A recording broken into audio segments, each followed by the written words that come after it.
So I've just caught these gentlemen here, and they're going to explain about the different outfit they're wearing, the uniform. Certainly.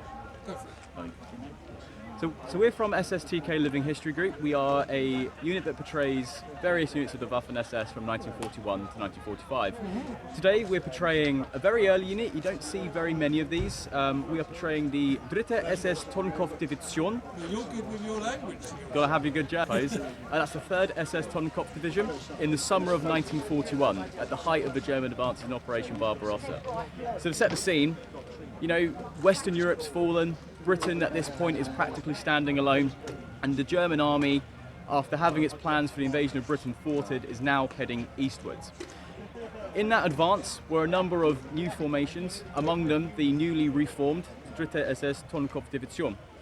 So this was a unit that was comprised purely of volunteers, and it had a quite unique look compared to the German army, the most obvious being the camouflage. So at this point in the war, the SS was issuing camouflage garments, and these were not simple things to make. These were all hand screened, so you had 3 screens, green, brown and black, and that all had to be screened laboriously. So it's got to go through 3 times? Yeah, 3 times by hand, well 6 times really, because these are reversible. So you can see on the other side there's a different colour scheme. Is that for the desert? same pattern. No, it's for more autumnal environments, more brown centric. Oh, okay, so like autumn. Yeah, environments like that. And also, at this point in the war, the SS was a very small organisation. It wasn't as big of a force as the German army was, and as a result of that, they had to very much scrounge a lot of their kit. Key among that being these spades that we're carrying here. This isn't a German army issue spade at all. This in fact is a Czechoslovakian one.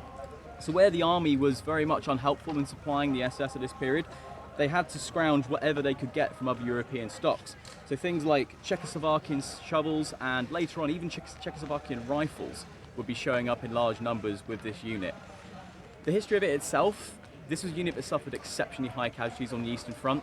In less than a month, they suffered 1,800 casualties, pushing from Lithuania to Latvia and into the heart of Russia itself.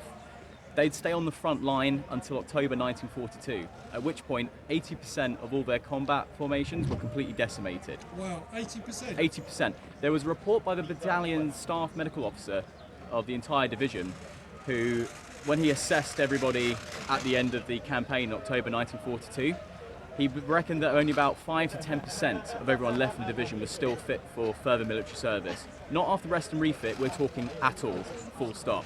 So it's a unit that suffered exceptionally high casualties and had a terrible war even this early on.